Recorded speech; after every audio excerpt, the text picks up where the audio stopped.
ọmọ mi ò lè bá wọn fún bàbá Tinubu torí mo jẹ nínú owó ẹ̀ ó gun òkè bàbá yẹn mú ọkọ mi níbi tí ẹ pé ẹ ti ẹ lè ronú ó dẹ̀ sọ nígbà yẹn tí bàbá yẹn ń kà bẹ́ẹ̀ tí bá sọ fún pé èèyàn fi polybag gbé owó wá lọ yes ex-husband ní ká tó travel kí n tó sọ fún pé èèyàn fi owó fi tètè ṣe kínní but nǹkan tèmi máa sọ ni pé bàbá yẹn náà bó ṣe ń build up èèyàn nìyẹn but nǹkan tèmi sọ ni pé ṣe rírun àwọn ọmọ. I am the one that created the Abuja Social Fast Club, the platform. I am the one that created the fast club. And it is true that some members from the group of the club, they picked interest in joining the trips. They had made their job trips and they were doing it successfully. And that was why I was even surprised that nobody asked them this question in their life. Have you guys been doing these trips successfully? So pé mo tún máa fẹsẹ̀ fọ́ ojú kejì yẹn tó kójú kan ló dà pé ọkọ ti fẹsẹ̀ fọ́ bóyá boyfriend ẹ ló fẹsẹ̀ fọ́ ẹyọkan èkejì yẹn máa fẹjọ́ fọ́ ó tún ní I'm surprised nobody asked them wípé ẹ ṣé ó ti pẹ́ tó ti ń ṣàjọ ṣé ó tún sọ fún ọ pé orí àwọn tó ń ṣe ṣó òpè ni máa sọ fún mama sita tí ẹ báyìí. Have she been paying you? I heard some of them say that she brought people into my community, but I was surprised I didn't see anyone ask, were you collecting money before you brought people to the community? But I'm not here to be the judge. I'm just here to say the truth. You are a judge already. You said you are surprised that orí àwọn kan ò pé wọn lè béèrè question. You are a judge already. But ẹjọ́ ta ló lù lójú ojú ẹ̀ tó máa ti fọ́. Wọ́n máa ti lù ṣèṣe. Ẹ wojú kan máa ti fọ́. Ojú kan tún wọ́n ti fọ́ o. Ojú yẹn wù báyìí lánàá ẹnu kan àtẹ̀gí àti fọ́. Ta ló lù ẹ̀? So they joined the community, the trips community, which I've been doing for years. And guys, before I go into this conversation, I will not tell you that this kind of thing has never happened before in the past. It has happened in the past. It might not be the one like this, but I have had the experience. And as the kind of work it is, the Ajo admin, it is very, very rare for this kind of thing not to happen, especially if it is an online Ajo. Ẹjọ́ ẹ má bínú gbogbo ite iṣẹ́ àjọ ó ní kò possible kó irú nǹkan báyìí má ṣẹlẹ̀ rí ẹ gbọ́ ṣé òótọ́ náà máa ń jẹ yín lówó àjọ ni. Kò gbádùn ni àǹtí Àjọkẹ́ mo ń sọ fún pé ọmọ South Africa yẹn wà láì Christian gan kò tó ọmọ tá ń sọ nídìí rápàtà mo tún ní online ọmọ yẹn ó ti dájọ́ pẹ̀lú 5 million. Ìdí ẹ̀ ló ń bí. Àǹtí Àjọkẹ́ ọ̀rẹ́ mi ọkùnrin ó ṣẹ̀ṣẹ̀ gba 40 million lọ́wọ́ ọmọ ẹni ọwọ́ mẹ́rin bẹ́ẹ̀ ni mo sọ fún yín 10 million lọ́wọ́ kan ó ṣẹ̀ṣẹ̀ gba 40 million ní ọwọ́ ẹ̀ ó tọ́ ni mo ń sọ fún yín sẹ́. Ọwọ́ kan 10 million ó lè lé àwọn èèyàn ń jà ní iṣẹ́ ò lọ ń ṣe. Nọ́ọ̀sì ni náà. 10 million ọwọ́ kan. Máa lọ wáṣẹ nọ́ọ̀sì ṣe. Ọwọ́ mẹ́rin ló mú sẹ́ ọwọ́ mẹ́rin. Okay. Ọwọ́ mẹ́rin. Ẹni tó bá tí wọ́n pé ẹni tó ti dàgbà tí ò ní kan tó fẹ́ tí ò ní bùkátà tó ń bọ̀ àwọn ìwà àbí kò sẹ́ni tó yọ lẹ́nu. All right, ẹ jẹ́ ká máa gbọ́ lọ́nà. So amúkọ̀ fẹ́ clarify ni pé so kò sí irú irọ́ ló ń pa fún yẹn pé kìíní. So ẹ jẹ́ ká máa gbọ́ lọ. In the past, I've had experience like this that made me feel scared of dealing with people because there was a time I actually gave money out to people from my adjust community. I even used to give loan. Some of them collected the money from me and didn't pay.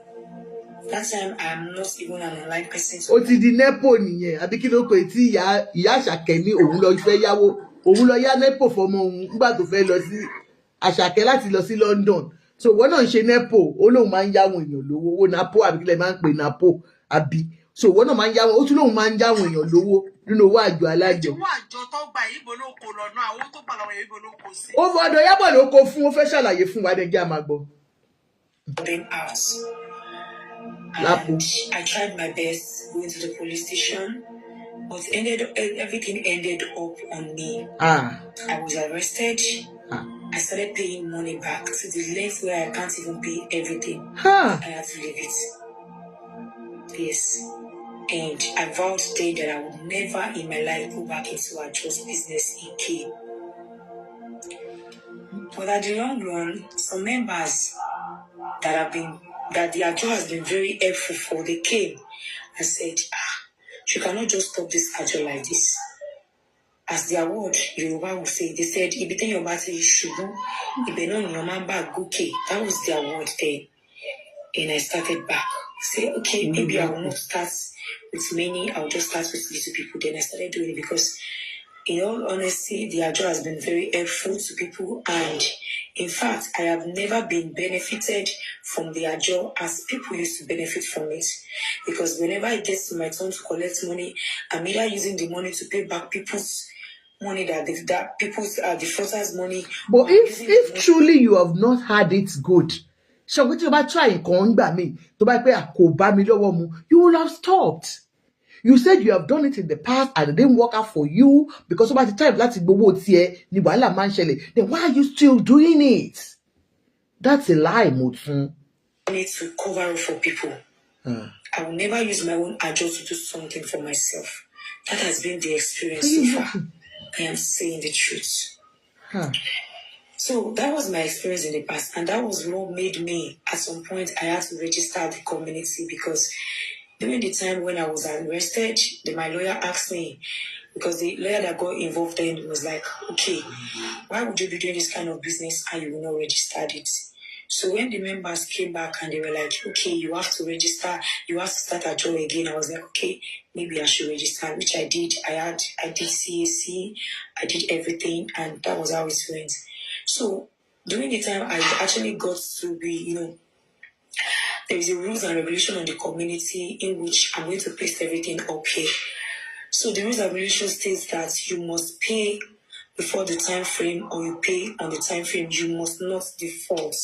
And if there's any reason why you have to default, it has to come from the admin must be aware. And that was how we've been doing it. These people that came online to report me to somebody that brought the topic online to social media has collected money from me various of times, which I'll be pasting the receipts also in these videos. I would like you all to watch this video to the end for you to actually understand how everything started, what prompted this whole thing. You have said it 100 times. Listen, I want you to watch this video to the end. You are almost at the end. You have not said anything. Ju gbogbo nǹkan tó ti sọ lọ, oníyàn kan, ẹjọ́ kí ló ti sọ? Try and watch it to the end. Okay. Bóyá yìí máa sọ fún wa bí Ìyábọ̀ Òjó ṣe gbowó lọ́wọ́ ẹ̀. And why I am in this situation. Although I will not lie to you that I didn't handle this whole thing very well, guys. And I am very sorry about it. I am sorry to the people who are involved in this Ajo because I was very busy. I was too busy focusing on somebody's life that I'm living my own life outside.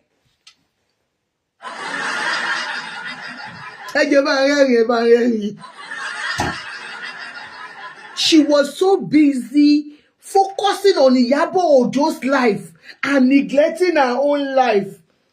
She was busy carrying, you must watch Arizo ni o, and oúnjẹ gbèsè àjọ. Is that what she's saying?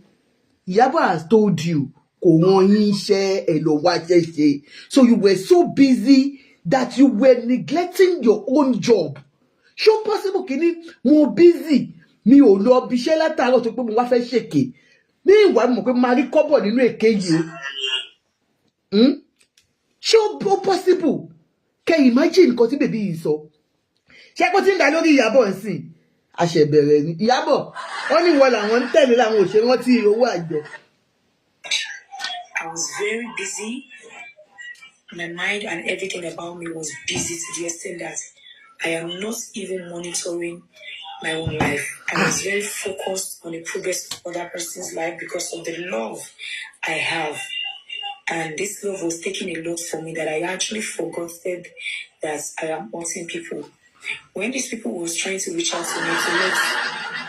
Ẹjọ́ nítorí ibi tí ọmọ yìí tó neglect life èdè kò ń jẹ́ kí ọkọ ẹ̀ dóhùn nǹkan tó ń try láti sọ nìyẹn. Ó ní I was so busy that I neglected myself. I neglected Oko, and Iyabo was dokoyin. You were not dokoyin. O dẹ̀ neglect gbogbo ìgbésí ayé ẹ̀.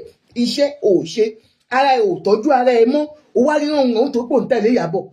Iyabo send you message. Okay. To get an info for me, I would have begged them. I would have arranged for a call for them to know that they will collect their money when their job finishes. But I didn't do that. Instead of me to do that, I was ignoring their call, and on the time I would talk, I would just tell them nonchalantly, please leave me alone. When they are just finished, you collect your money. Stop reporting me. When they report me, I will like, stop reporting me to people. If you are reporting me like this, it means you don't want to collect your money. These are the places I got it wrong. And I am very sorry. Yeah. Please watch this video to the end. I am begging the name of God. Mo tún àti gbó tó the end. Kí ló tún wá kù ńbẹ̀? Àti gbó tó the end. Ẹ jẹ́ bá mi bèrè kí ló tún kù? Watch this video to the àti gbó tó the end. Ẹ jọ̀ọ́ nítorí Ọlọ́run. Ẹ bá mi bèrè lọ́wọ́ mo tún. Watch this video to the end. Ó ti tán. That's the end, yo. Àti Àjọkẹ́ ẹjọ́ ẹ bá mi bọ́mọ àlẹ́ ara ẹjọ́ má bínú máa pé ọ̀rọ̀ yẹn bí àmì ṣe sọ. Ṣé kò gba owó àrísò tó lọ ṣe? Ìyábọ̀ said she paid them, if not small, kì í ṣe owó kékeré. And number 2, òun gba àjọ, but ìgbà tó ń gba àjọ, táwọn èèyàn dáwó sínú àkáǹtì ẹ̀, ignore owó. Kò busy ńgbà yẹn. But ìgbà tó jẹ́ wọ́n gbèsè tó lọ gba léèmí tó furnish léèmí to the extent do you call them ẹni tó ń tarun pé kó máa fún ẹ nírun ẹni tó bá fẹ́ bá Ìyábọ̀ sọ̀rọ̀ wá kó fún ẹ ní bone straight 3 èmi ni mo ní àṣẹ lórí Ìyábọ̀ tí mo bá sọ nígbà yìí ní Ìyábọ̀ máa sọ nǹkan tí Ìyábọ̀ sọ bí ni mò ń sọ you forgot to do all this nígbà tí o gba owó àwọn ọmọlọ́mọ sí àkáǹtì wọn tí aláàtì ń dún gbara ìgbé owó yẹn pé I forgot to acknowledge whatever you paid to my account but because you refuse to pay them now you are now twisted you started twisting the word pé are you okay. Ẹgbẹ́ ó ti dá lórí Ìyábọ̀ òun neglect ilé ayé òun follow èèyàn because of nǹkan tó dáwọn èèyàn ń sọ nìyí o wípé Ìyábọ̀ wá disclaimer ó mọ̀ọ́mọ̀ ń sọ pé ìtorí Ìyábọ̀ lòun ṣe gbàgbé àwọn tóun jẹ lájọ ṣe láwọn ọmọ aláìmoore. Àǹtí Àjọkẹ́ she's not the only fan kìnnìkìnnì go and look people wọ́n crazy nítorí Tóyìn. Goodness. Àwọn èèyàn tó ń crazy nítorí Tóyìn pẹ́pẹ́ Priscilla all over the world wọ́n ti ń send nǹkan sí Rakim fún birthday fún kìnnì ìwọ ni kọ́kọ́ ló máa kọ́kọ́ ṣe kìnnì ṣé ìyẹn lórí kó máa wá tó bá anytime tí ọmọ ìbá wà lórí TikTok you are getting paid from people. People will be giving you gifts because of Ìyábọ̀. People will be kìnnì kan wọ́n ti fún ẹ ní lion ring torí Ìyábọ̀ wọ́n ti fún ẹ ní gbogbo because people thought you are fighting for Ìyábọ̀ now you want to put all the blames on her you are crazy. Thank you ẹ ṣé bóyá a ti clear tán Goodness ó dà pé irú ẹ̀ṣẹ̀ dé ni àǹtí Ṣeun ti wà ń bí látẹ̀kùn queen ti wà ń bí látẹ̀kùn queen àǹtí Ṣeun ok ó dà pé wọ́n ti rẹ̀ di Goodness ẹ̀ sọ̀rọ̀ ẹ kálẹ́ mà ṣe wà ókè. Honestly, I'm so like let somebody talk. Okay, ẹ má sọ̀rọ̀ Sister Motos, when she started that platform, that motel system, when she started that platform, I was actually part of the platform. Wow. But yes. And I think what happened along the line was that I think greediness set in. Our intentions when we first started the platform was actually a good intention. Okay. So can I ask you the objective? Emma Bino, like you are part of the people that started the platform together. What was the objective of that platform? The objective was actually just to promote Ìyábọ̀ work. From morning till night, you people will just be promoting Ìyábọ̀. Okay. No. Well, I don't live in Nigeria. I don't reside in Nigeria. Okay. Anytime I'm not working, you just sit there. I go there. Okay. You understand? Okay. I won't say I'm part of the people that founded that platform. But because you are a lover of Ìyábọ̀, you got there and you saw what they're doing here. Exactly. And I remember that vividly last year when we wanted to go meet Ìyábọ̀ for the Greeks and whatever behind the scene. Okay. I knew some people, they contributed money, even me, I did, towards the show for the Juma and stuff like that. But as time goes on, I pulled out of the platform. When they started saying, come on, join group, I said, no, I'm not a person that used to join group. I'm not a group person. I'm a group. I refused to join any group. Then I noticed that everything now turned to money. You understand? So that's why I said that initially when she started the platform, it was a good intention. But maybe when she realized how money was coming in. So maybe, yes. Maybe it affected her in a negative way. You understand? Today I must say greediness setting me. You understand? Because I went to my sister's platform and I heard a lot of things that some people are saying. I was just speechless and I was just shocked. Auntie, goodness, people are writing it there now. B. Mustafa said, oh, you need to do some research. According to some latest information, they said Mutsu is known for scamming. Exactly. That's why I said I'm speechless. Because people are now coming out. Wow. And she has been doing it for years. That even there was a time they took her to police station. You understand? Wow. These people actually know her. They know her husband. They know where she's been living for the past 5 years. Oh, long. And they were actually what they saw every month. Thank you, Papa. So okay, any people you know, and you saw her doing that. Sometimes you guys alert people. Okay. Because someone follow Lori platform. And you guys knew the past. And you couldn't come out to save others. Even if you don't want to say it, you can go to Mama Sita's platform. They join group. You understand? To the point that they said it got to a point that they created like 2 groups. If you want to join one particular one, you pay for that particular one. She has a general one, then she has another one that you have to pay before she can add you into it, you know. Oh, really show me love. You understand? That's why I said that when she started with good intention. But you might think it's good intention, like you said, because you love Yabo. Yes. But because of the fact that because you are used to scamming people, and the best way to do it is to use somebody, a celebrity's name, to gather people together. Because at least I donated last year. You understand? But every time money, I pulled out. I really, even sometimes I'm there, but I don't really show myself that I'm on the platform. And people are so saddened because the way people are now twisting it, imagine. Those people are painful. They are crazy. You understand? They are always haters of Yabo. So they will, anytime she's doing good things, you understand? It is only when they always add something to force Awon. They might want to have a sorrow to have it. I want to say, Yabojo, disclaimer. Honestly, I don't really blame Yabojo for that disclaimer. Because she did the right thing. She almost 30 million plus. Apart from that, goodness. If Yabo had not even done that, they would still say she couldn't disclaim her because she's part of the scam. Right. And now she did it, you're still blaming her for doing it. Don't mind them. Honestly, if you check in, if you block about people, I don't listen to them. You understand? But Yabo just did the right thing. You understand? She actually did the right thing. Do me full sister because she's a person that, you know, I love her so much initially before I actually knew what I was so Sele. Or no 50 million.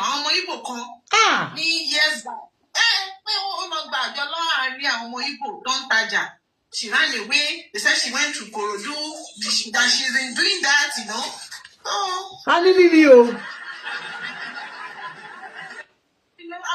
I'm just speechless. Oka do me because she's just a sister that I love so much, you know, but she's a woman by your phone. Ọ̀nà èèyàn olè yìí tún sọ pé ayọ̀ kọ́ yẹn èèyàn ti ní ìgbà yẹn láti inú ni. No, because at least she has been doing well for herself. If she don't start this adjo thing that she was doing, you know you're not good with it. You know you've suffered in the past due to this same adjo. Why are you doing it again? Emotionally greediness is setting. Tí o bá ń dájọ́ yóò kí kó wọ́n bá owó olówó. Owó àjọ. Yóò kí yá owó àjọ fi lọ dín ìkọ̀kọ̀. Tó bá rówó yẹn padà kọ́. Ẹ̀rọ àti ẹ̀jẹ̀ ìsọ̀kọ̀kan mà ṣe rí àjọ tó tiẹ̀ ń gbà yẹn díẹ̀ is the way tó lè ṣe tó máa reach now. Àjọ tí mò ń sọ tẹ bá wà lórí àti nǹkan parí ìjọkẹ́. Nǹkan tí mo ṣe sọ bẹ́ẹ̀ ni pé ọmọ yìí tó bá gba tẹ bá fẹ́ gba àjọ 1 million ní ọwọ́ ọmọ tí mo sọ yẹn ẹ máa san 10,000 àjọ 1 million ẹ máa san 50,000 naira. Ṣé nǹkan tí mo sọ fún yín ẹ wo ẹni tó gba àjọ 10 million lọ́wọ́ kan 10 million ẹ mọ ẹni tó san ní 500,000.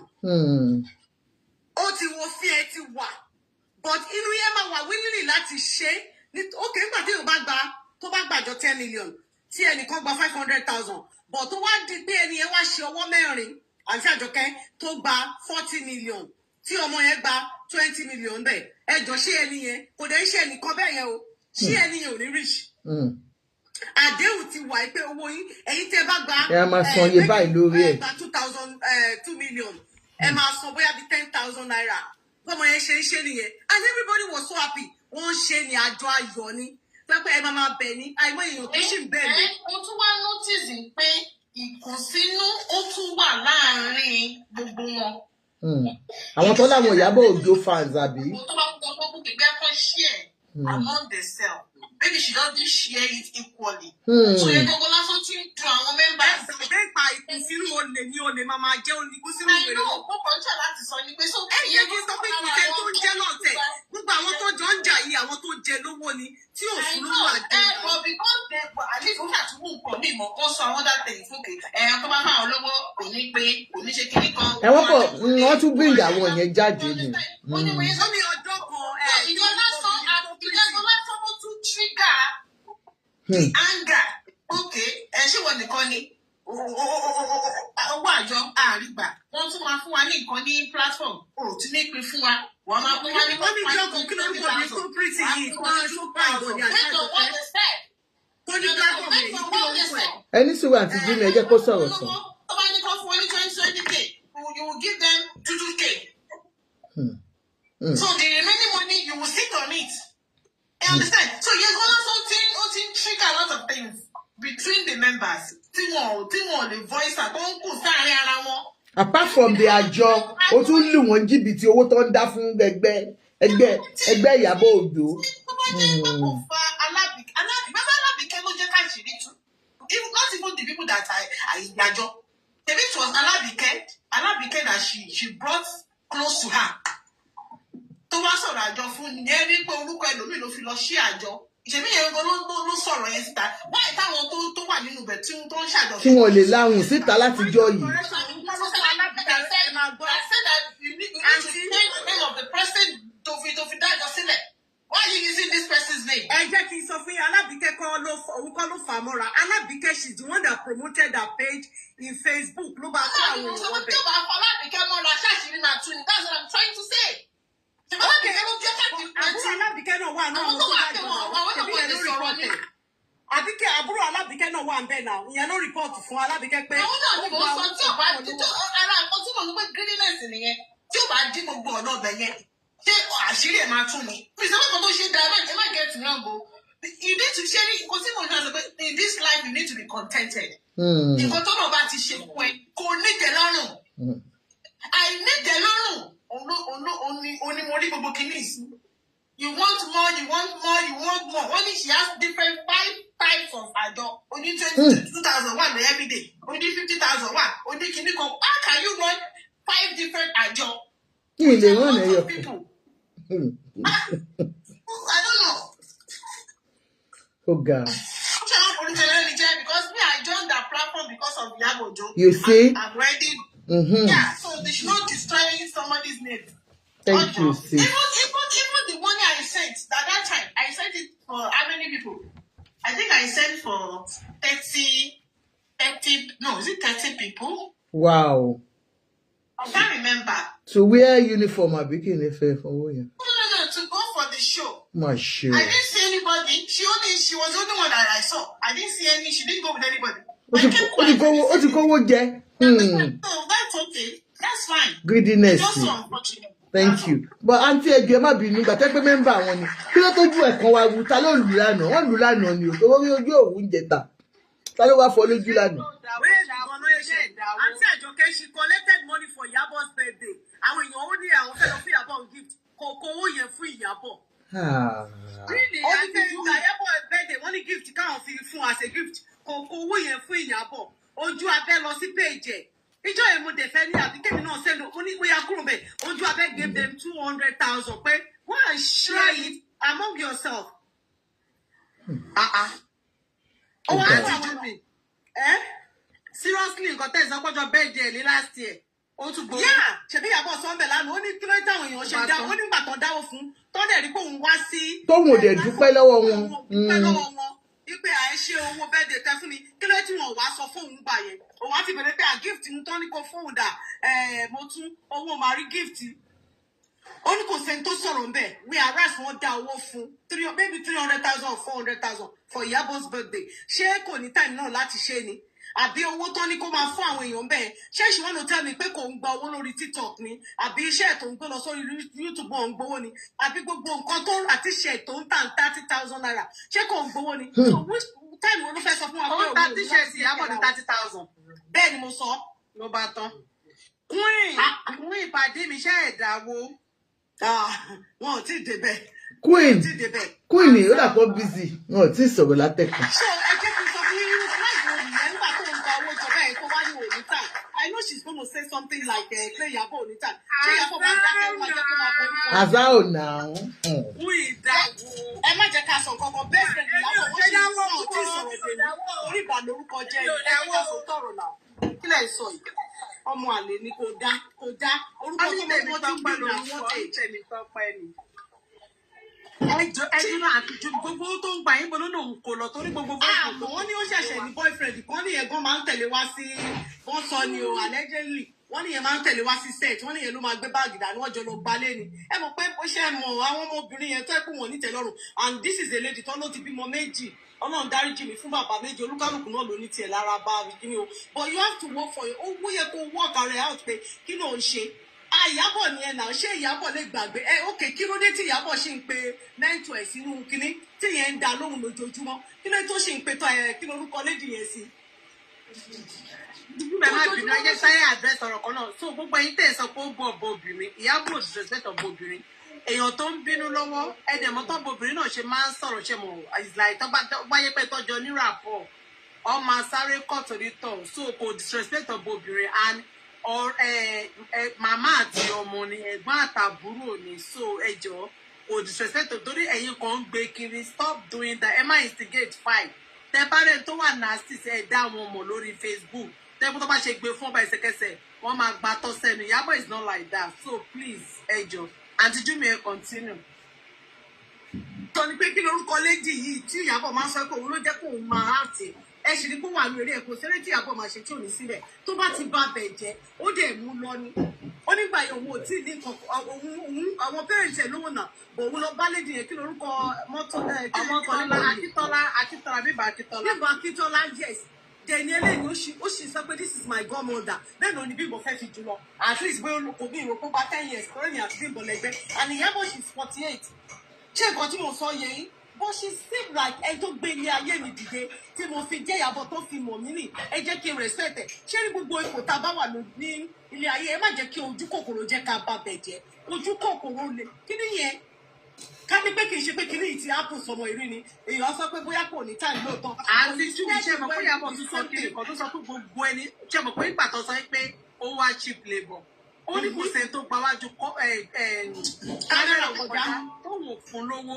yes pẹ́pẹ́ owó kò ṣe owó kékeré to avoid disrespectful kọ́ máa disrespect àkọ́ wá sọ̀rọ̀ sóò pé àǹtí yẹn kàn ń lò wọ́n ni.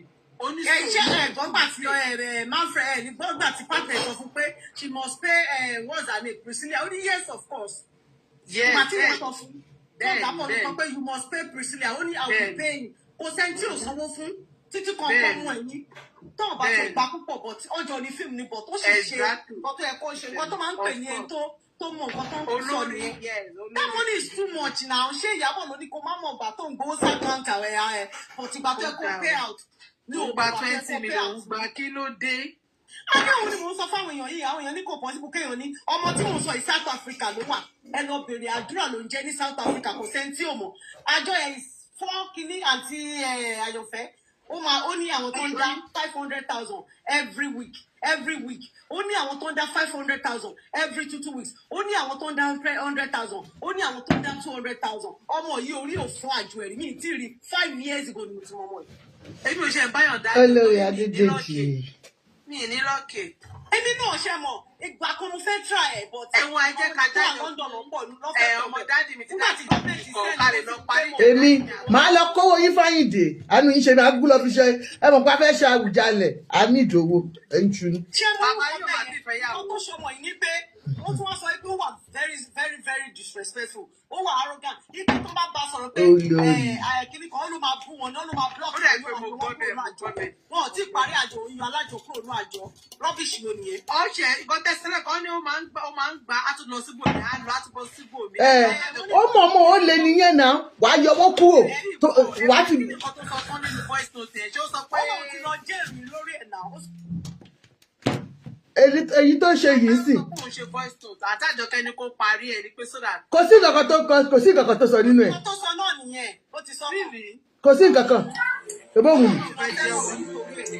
so david eke ó sọ wípé ẹ̀wọ̀n ń ṣe new thing sóhun tó bá gbóhùn lọ sẹ́wọ̀n òun ṣẹ̀ṣẹ̀ máa lọ sẹ́wọ̀n. ṣé mo pé àǹtí àyọ̀fẹ́ tó bá pé kì í ṣe pé ó lọ kó àwọn èèyàn láti platform tó dá lórúkọ Ìyábọ̀ ni àwìlà ìkó ló máa ń dá nǹkan ìràn pé àwọn èèyàn máa ń ṣe bẹ́ẹ̀ but ó ní pè ní pé wáì tó fẹ́ bà orúkọ èèyàn kan jẹ́ nítorí pé ó fẹ́ jó èèyàn lé ayé ó fẹ́ bà orúkọ tọmọ lọ́mọ tí ń tọ́jú jẹ́ orúkọ tẹ́tẹ́ àwọn èèyàn tí ń drag èmi yìí nígbà tí ojú ogun lè báyìí mo máa ń sun ẹkún ni nígbà tó ń drag gan. àǹtí júmi àǹtí àjọkẹ́ sọ pé kó padà sí àǹtí Lizzy ṣe báwọn náà ló fi bí iṣu nígbà tí Mohbad òun ló pa Mohbad òun ló ṣe Mohbad òun ló ṣe gbá. ẹ wo ọmọ tó ẹ̀kọ́ sọ kọ́tọ̀kọ̀tọ̀ tí ọmọ kí wọn mú nílé àwọn ìyá ẹ̀ tó ti ṣe tó ń ṣe kinní kan ẹ wo bí ọmọ yẹn ṣe bọ́ta fún. ó gbowó kò tún ju 3 days tó tún wá sọ kọ́tọ̀kọ̀tọ̀ tí Ìyábọ̀ post ọ̀pọ̀lọpọ̀ Mario ló bá wa ẹwọ́ ẹ̀ láìtì wa pé bẹ́ẹ̀ kọ́ ló ṣe rí ọ̀pọ̀ ẹ̀ ṣe Mario tó wà lórí IG. ìjọ tó mọ ẹ bọ́ta báyìí mo ń sun ẹkún ni pé irú kí lélẹ́ ọlọ́mọ máa jẹ́ ká ṣoore ṣe máa jẹ́ ká ṣoore ọmọ tí ọmọ ẹ ṣẹ̀ṣẹ̀ ń bímọ lọ́wọ́lọ́wọ́ tọmọ ẹ wà lóyún ẹ tó bá ti mọ stage irú bẹ́ẹ̀ rí á mọ̀ pé kò ń ṣe nǹkan tó rí sí ọkàn ìyá máa wà lókè ni ìjọ tó wọ́n bá ti tọ́ fún ẹ pé òun lóyún báyìí ìjọ ẹ̀ ní ọkàn ti lóyún. bẹ́ẹ̀ni. ẹ dẹ̀ ṣe gbogbo yẹn dẹ̀ ń fà ó dẹ̀ wá nìyẹn ó wá tiẹ̀ wá ó dẹ̀ fẹ́ bà ọmọ ọlọ́mọ láyé jẹ́ the reason tó ṣe mọ Alábìkẹ́ ni pé kì í ṣe pé wọ́n include Alábìkẹ́ nígbà tí wọ́n mú Alábìkẹ́ táwọn àti láwìn ẹ ṣàtìmọ̀ wọn àyàn nígbà tó mú ọmọ yẹn tó lọ tì mọ́lé àwọn tó gbà ní nǹkan tó ṣẹlẹ̀ wá ní pé mo tún náà wá lọ bí àǹtí láwìn yìí náà wá tún fẹ́ máa òun náà wá tún fẹ́ máa ní òun fẹ́ lọ mú mo tún ṣe kọ́ńtàtì Àjọkẹ́ pé ta ló hẹ̀pẹ́ ńgbà tí àǹtí láwìn mú ẹ̀bùn ẹ̀ nítorí wọ́n ní àǹtí láwìn ò gbọdọ̀ dárúkọ ẹ̀ mọ́ tí Jésù àfidé ta ló ẹ̀pẹ́ bóun ti àtọmọ yẹn ṣe di ọ̀rẹ́ nìyẹn bó ṣe di pé wọ́n bẹ̀rẹ̀ sí promote Ìyábọ̀ ni ọmọ yẹn kàn burú ni Àjọkẹ́ ẹ̀mọ̀ Alábìkẹ́ ó jẹ́ àwọn ọmọ tó ẹ pé kò ń gbọ́ kò ń gbà ìjà yìí but ó wà neutral. bẹ́ẹ̀ni. ọmọ ẹ wá ní báwo ló ṣe máa ṣe irú nǹkan báyìí tórúkọ àǹtí Ìyábọ̀ dẹ̀ wà ń bẹ ó nígbà tó ti fòun sí platform yẹn lòun ti yọ orúkọ òun kúrò bẹ́ẹ̀ lẹ́sẹ̀kẹsẹ̀ èmi náà bí ṣe máa ń ṣe nìyẹn ló ti yọ orúkọ ẹ kúrò bẹ́ẹ̀ lẹ́kẹsẹ̀kẹsẹ̀ ó ní bọ̀ tó sọ fún pé lọ sanwó àwọn olówó náà má jẹ́ ká ń tí gbọ́ o ìgbà tó máa ń gbé ẹjọ́ lọ sí àwọn tí àwọn bá yí dá sí ó ní Alábìkẹ́ ń jowó ẹni náà ẹ gbọ́dọ̀ nǹkan bẹ́ẹ̀ yẹn tó ẹ̀pẹ̀ promote page yẹn ẹ gbọ́dọ̀ nǹkan bẹ́ẹ̀ yẹn bọ̀ nǹkan tí mi sọ ni pé Ìyábọ̀ ọmọ ọlọ́mọ ni ó láti disclaim ó láti ẹ̀ kí ṣe nípa pé mi gangan ẹsẹ̀kẹsẹ̀ ni máa ti èmi ìjà láì nìkan tó mo láì tó ṣe disclaim lédè yẹn kó wọn ò fẹ́ rí òótọ́ ni. Regina on YouTube said the question is why Ìyábọ̀ always anything negative is always Ìyábọ̀. So you don't see anything positive in her. Abi? I don't There's understand, nothing man. bad in that. Look. Gbogbo nǹkan tó máa ń ṣe ó máa ń ṣoore ni. Ẹ tó lè pariwo Tinubu náà ní àti àjọkẹ́ ṣé wọ́n pariwo Tinubu. Apart from Tinubu, ẹlòmíì orí aláriwo ni. I understand your point, eh? Point. But that's Iyabo for you. You cannot. Ó máa ore ló máa ráwọn ọmọ ìwọ̀n ògbé. Tí màá ti ẹ̀fẹ́ pàǹtí àǹtí mi, ó dàgbà àǹtí àṣàbí ń bá mi jà. Mo rí wọn tó ti kọjá sí. Mo ti fẹ́ pè wọn. Mo dẹ̀ wá gbá ọkàn mi bẹ́ẹ̀. Àǹtí wa ìjọ ẹ bá wa wá sí bí o. Àǹtí mi ti bínú sí i. Àǹtí Àjọkẹ́ ti bá sọ fún mi pé èèyàn márùn-ún ni mo lè ka èèyàn márùn-ún tó dé sí ọ̀dọ̀ mi. Nílùú tí mo wà yìí, tí mo dẹ̀ gbé ìwé mi fún tán dẹ̀ ṣiṣẹ́. Tán dẹ̀ lówó tán lọ gba ilé wọn, mo lè ka at least máa kà tó èèyàn márùn-ún. But lẹ́ni yìí, gbogbo wọn ló fi iṣu mi. Bí láì ṣe máa rí àgàgà wa tá a ní ìfẹ́ Ìyábọ̀ ni. We are the same thing now. Ṣebí Ìyábọ̀ she's 21 ní December 16. The same thing ló máa happen sí. Ọ̀dọ̀ yín lèmi náà dé. Ọmọ mọ́ǹtì mi ṣe ẹ̀ ní December lẹ́yìn náà. 16 ní nínú. Wọ́n lọ́dọ̀ yín làwọn dé sí ẹgbọ́. Àǹtí Júmi, ọ̀dọ̀ yín lọ dé sí. Wọ́n máa ti fún yín lórí tó bá dé sọ́dọ̀ yìí. Ẹ bá dé sọ́dọ̀ mi, màálù iṣẹ́ ló ti ta ní ìṣẹ̀lẹ̀ rẹ̀. Torí mo láwọn obìnrin kan tí ọgọ́ tí ó lé. Ṣé àṣà ni yóò ká fún ẹ̀ owó ṣe ìrọ̀lú ránṣẹ́ tí ó wà láàrin? Kò ẹ jẹ́ kẹ́lòmí sọ̀rọ̀ tó wọ́n fẹ́ sọ̀rọ̀ èrò pọ̀ bíbá. Ó dà pé Nua Baby ò sọ̀rọ̀, wọ́n ti wà ń bí látẹ̀kan. Wọ́n ló fẹ́ Ìyábọ̀ tó jẹ́ pé. Àrídùnnú. Are you there, Àrídùnnú? Nua Baby, mo pa àǹtí sọ pé àwọn máa sọ̀rọ̀ later. Hello ma, àǹtí Ṣeun. Ẹ kálẹ́ mà, ṣe wà okay ma. A ti parí àwẹ̀ lé ní àǹtí Ṣeun. A ti parí àwẹ̀ ká máa gba dọ́gì lọ báyìí. Nǹkan tó ṣẹlẹ̀ ni pé from my own point of view, mo feel pé Ìyábọ̀ ó late kó tó disclaim. Kò disclaim tó. And Olomo, the reason to fish there. Now, people are trying to compare her with Funke Akindele. All I will say is, Funke Akindele no pay price. Standard to set for real. Who didn't pay dues in because some people see it, pay or proud. Because we set boundaries. It's up to Iyabo. Go among positive in Funke's lifestyle and ways of doing things. And pick them and do that. It's up to her. Agbalagbani, Iyabo on her own. There's so Funke she must here, but I think there are lessons to bodo take from this one. 0.5 million no love for the woman who believe they will come give the woman. I won't take it. No gift. If I were in her shoe, I will deal with that too merciless. Because the woman said she was pregnant with her kids. Ni one no call gift. One gift. Food in the house and her kids are at home. They lost school. Yeah. She's still saying the same thing, Auntie Goodness. Auntie Goodness, you cannot love. Gbọ́ nǹkan tó ń sọ. Ó dàgbà ìdókò lọ́wọ́. Wọ́n ní àwọn believe pé gift lásán ni, it's not part of that money. Ti understand. Ẹ máa sọ̀rọ̀ láti ṣe. Ìyábọ̀ ló níṣẹ́ láti ṣe. Láti set standard fún ara ẹ̀ and how to deal with people. Àbùkù kí wá ẹni tí ò lórúkọ o, ẹni tó lórúkọ làbùkù máa wá káàkiri. Kì í ṣe ọmọ tó nìkan ló máa disclaim. There are so many people to jẹ́ pé lórí social media mo kàn máa ń rẹ̀ lọ́kàn tó jẹ́ pé ẹlòmíì máa ṣe pé ká máa jà á máa ṣe wọn ò rí Ìyábọ̀ rí o. Wọn ò mọ̀ o. So that is why tí bá gbé èmi ní Ìyábọ̀ irú nǹkan tó ṣẹlẹ̀ yìí lesson gidi ló máa fún ẹ láti set standard láti set boundary. Mi ò lè sọ pé kó copy Funke Akindele òun ká kò pẹ̀lú tiẹ̀. Wọ́n ló máa wo nǹkan tó máa wá suit nǹkan tó pay nǹkan tó máa manage. Wọ́n ló mọ weaknesses and strengths wọ́n ló máa mọ bó ṣe máa manage. Nature wá yàtọ̀. Some people wọn ní communal spirit naturally. So remember it Funke ń ṣe mo tẹ ó gbìyànjú gan. Mo sọ lẹ́ẹ̀kan mo ní this is not Funke. Ọmọ get inside ò lè ṣe ọmọ beware of dog. Ọmọ beware of dog yàtọ̀ sọmọ beware of goat.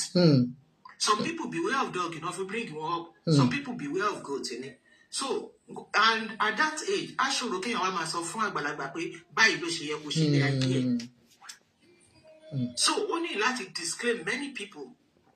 Because tó bá jẹ́ pé ìwà tó ń wù, irrespective of at this point in time, maybe you won't enjoy or you enjoy it. There will be a time to jẹ́ pé o ní enjoy nǹkan yẹn.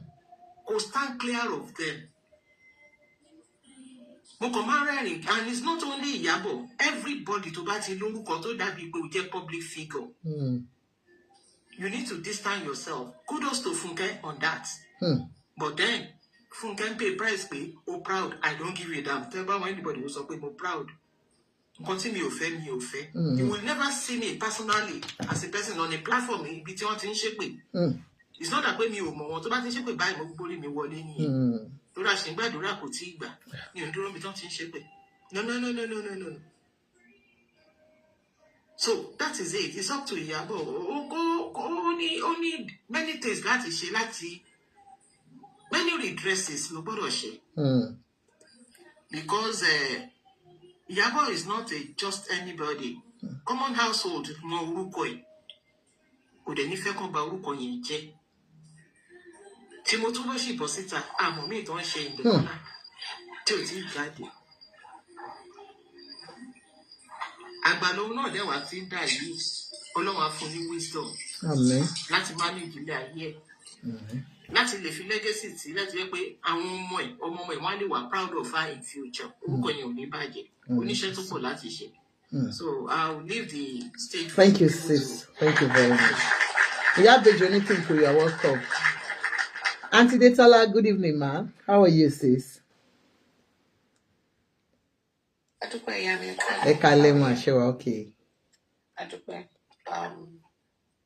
To everybody on the panelist. Ṣé Queen ò tí ì sọ̀rọ̀ ni táwọn àti Détọ́lá fi sọ Queen. Ilé ni Queen wà. Ilé wọn tí sọ̀rọ̀ ẹ má wọ̀. Okay, Queen Gbadogin àti Détọ́lá continue Queen Gbadogin. Check and continue. Yes, ma. Continue. Continue, ma. Yes. Okay. Good evening, everybody. Ekale panelist, big section FYP. Akópalẹ̀mọ́ ọdún. Àwa nìyẹn o. Àwọn tó wọlé bá wọn. Àmín Jésù. Ẹ̀mí wá ṣe púpọ̀ ẹ̀. Àmín o. Àmín. Attitude.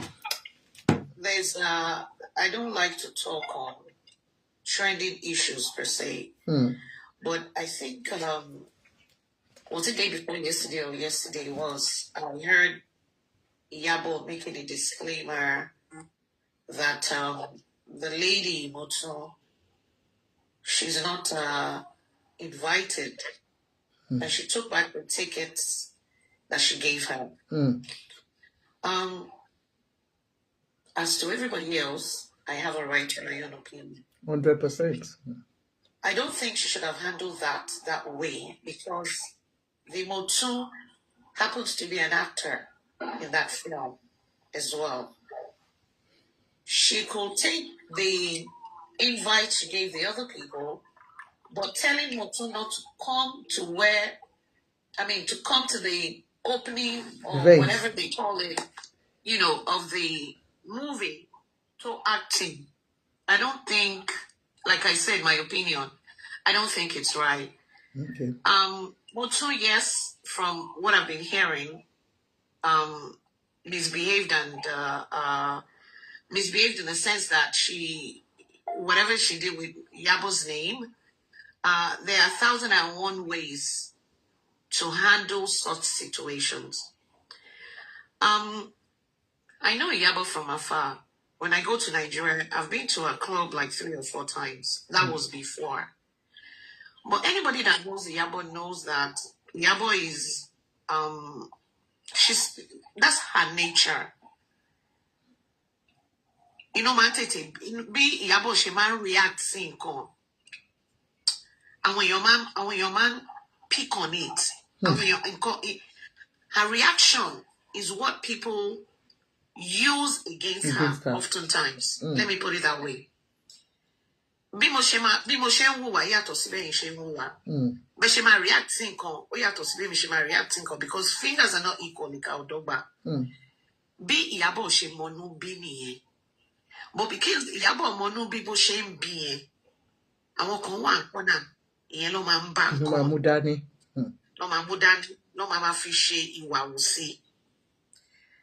That being said, Ìyábọ̀ has perfect damn gang attitude. Not for the kind of business she's doing. She wants to pepe. No. Not for their... Sherry and actors and actresses. I don't know how anybody else sees it. Besides the fact that the entertainers, they are teachers. 100%. One Sherry, that's if it call money. But in the process whereby anytime we as role model, till you know, till reflecting. Till reflect what she's teaching is an issue. We have millions of young youths who she's a role model to because she's out there in the media. So my point is, the way her disclaimer, she's got 1,001 disclaimers to do, if that's the case. There was a time I posted on my Facebook page. There is this page that says Iyabo Ojo. That page had 2.7 million followers. Yeah, it's closed down now. She said she had closed it down now. Exactly. That's where I'm going. I brought, because woman reposting Zeni, and one will okay, Iyabo Ojo is a face. That's her brand. And what long was a comparison on that page with Priscilla and Chioma. And I'm like, the Iyabo that I know on social media will not do this. Won't do that. Why did she let that? She sees it. And that page has been there for a long time that they have complained so many times about it. Complain, yeah. So I made a post on it. If this page is Iyabo's page, she needs to stop this. There were too many comparisons, which I'm thinking, I don't think Iyabo will do this. And it took her a while before she said they should take it down. How long? Me, it's up 2007, no. Me, it's 2,700. I'm saying 2.7 million followers. Followers on one single page. And it took her that long to actually say bring it down. Awon olugbeja ti poju. Nkan to mo lo ma n ba yan jade lori. But for her brand, it's not speaking well. My opinion, like I have said. Disclaimer to Shefun girl Motunye. She needs, she's an adult. She needs to do another disclaimer. So some people can understand that she is not in tune with what they're using her name for. She needs to we can't see things. There's some things disclaimer.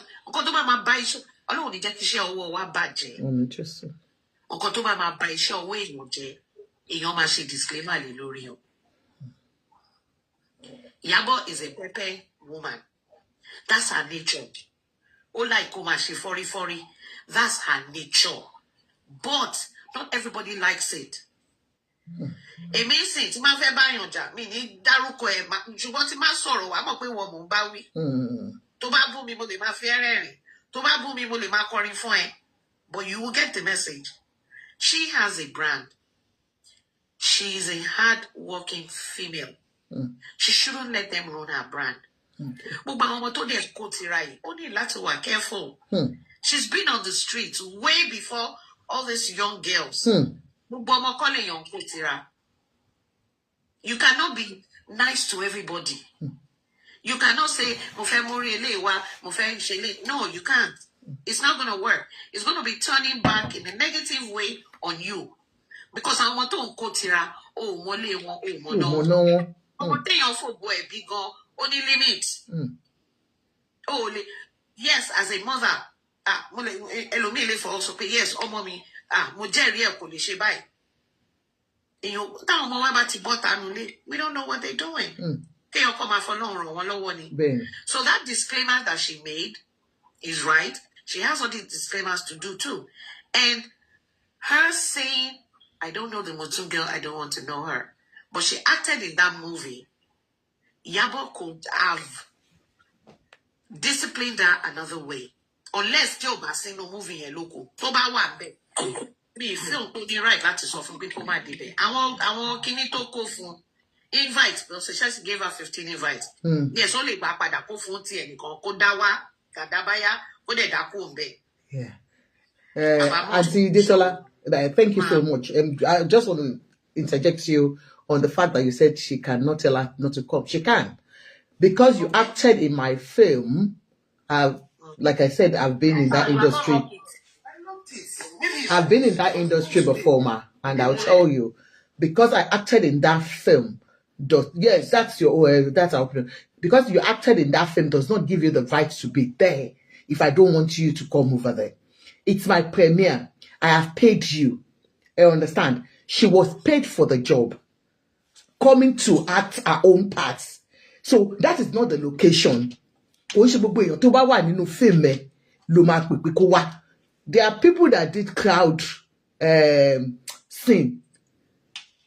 You don't have to invite them. So it's your choice on who you want. It's not because she acted. She has no right, no legal right to say, I must be in that premiere. No, it's not done that way. I want to say something now. I say it's a thing for me personally. Okay. Every single day we wake up in our lives, you always learn something new.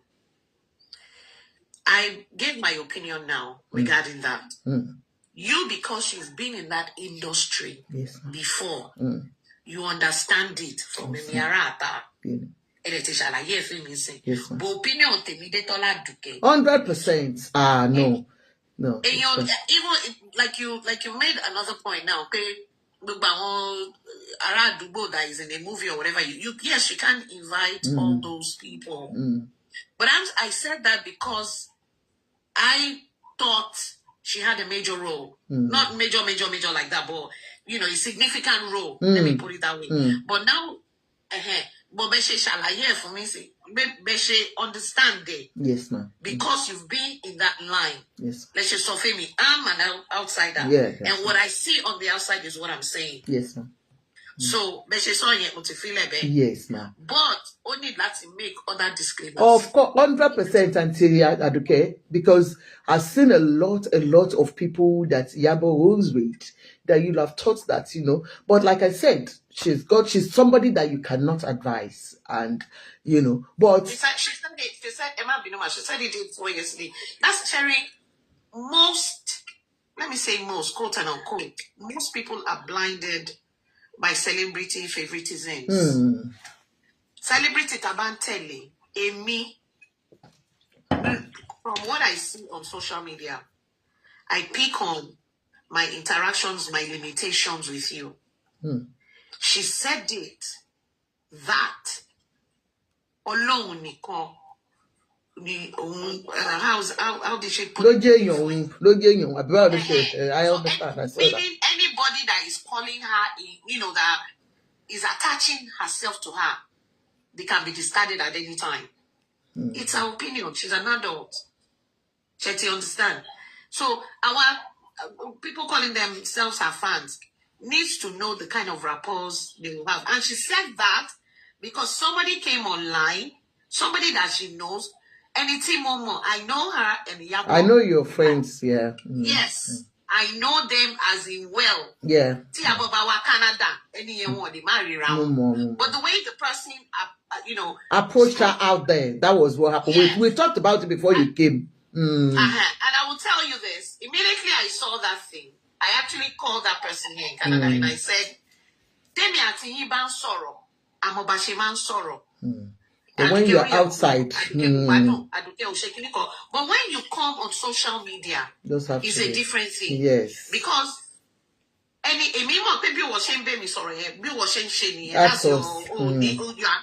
harmless. I mean, you are harmless. But people on the outside won't see it that way. Maybe. And I told her, I gave her a piece of my mind yesterday. Yes, she's your paddy, she's your aburo, whatever. But forget the fact that she's a celebrity. tó bá jẹ́ mi ni bí woman yẹn ṣe sọ yẹn tó bá ṣe máa dá padà fún bó ṣe sọ yẹn àbórí tí ń gangan dàrú. ó mo ṣe sọ pé gbogbo àwọn tó ń fi ṣe yẹ̀yẹ́ pé ó bú àǹtí Abẹ́ní kò bú ó ṣò pé ó yìí lẹ́kọ̀ọ́ ni because ọmọ mi lè ti wojú wọn kó tẹ̀ tó mọ̀ pé èmi kàn sọ fún Abẹ́ní lánàá pé bẹ́ẹ̀ ṣe máa ń bẹ̀ mí ṣe ó yàtọ̀ sí bí ẹlòmíì ṣe máa understand ẹ̀ wọ́n ní àwọn kan wà wọ́n mọ̀ ọ́ sọ àwọn kan wà wọ́n mọ̀ ọ́ gbọ́ àwọn kan wà wọ́n mọ̀ ọ́ tune wọ́n mọ̀ ọ́ manipulate to their own understanding. Prince Ade, forget about entitlement culture. Okay, entitlement. I thought you were talking about. Yeah, you're right. Yeah, you're right. Yeah. Okay. Am I sorry? I mean, I appreciate you made me understand that because you've been in that, movie. I mean, entertainment. Sorry to interject you because you said something about Pepe or whatever, And I have a right to say it is my opinion now. No, I'm not quoting. No, don't get me wrong. I'm trying to make money on Pepe. There's people that Pepe is more to what fix it. More chicken. But yeah, I'm having issue with you. Kakatima Finn I'd rather do Pepe things that will pain you. Only do it tell me she man real so she man answer but maybe I'm having issue with you instead of you having argument with you or having a exchange word. I'd rather I shall give I be good to kid mama kosi. But when I did that, people see that boy show of our own Pepe. No more cotton sauce or just like there's a difference, excuse my voice. There's a difference between showing off. There's a difference between Pepe them. Cherry, innocent, like I said, it's a style. Pepe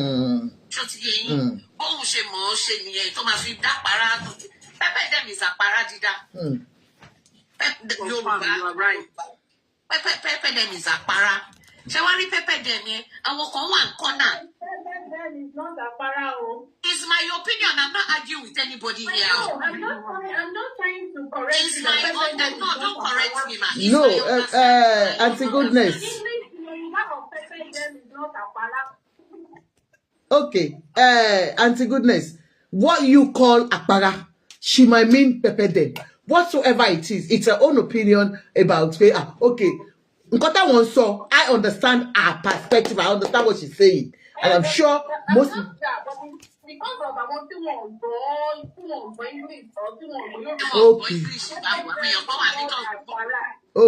Auntie Boya, tó bá ti tó, ẹ̀yin náà máa kọ́ wa later. Má ṣe yín léṣe.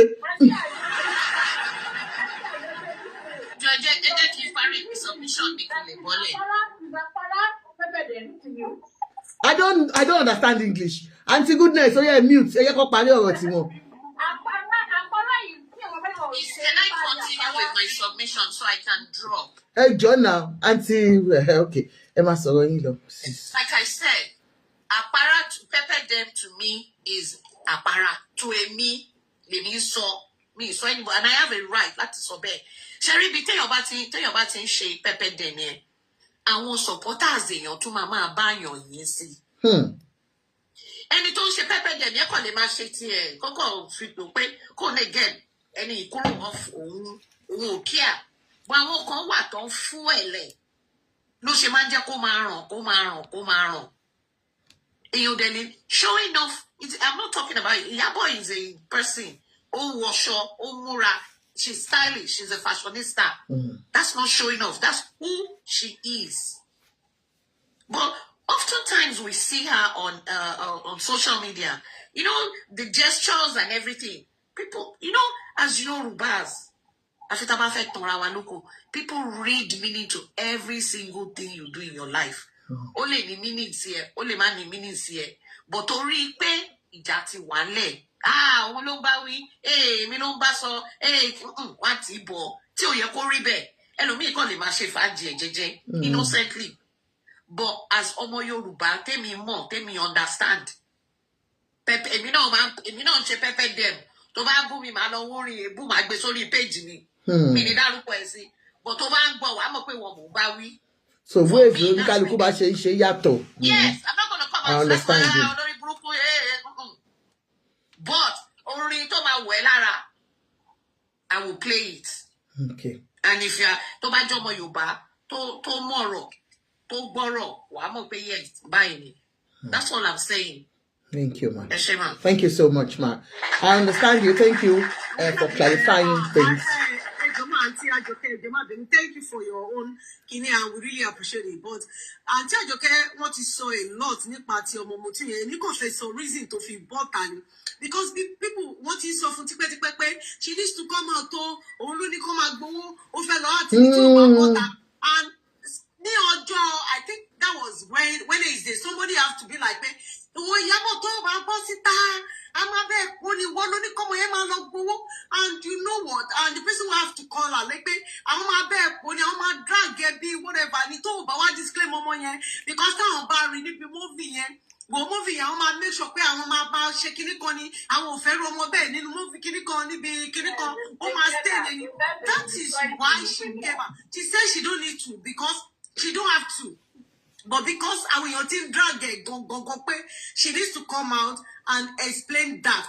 But you about to butter no.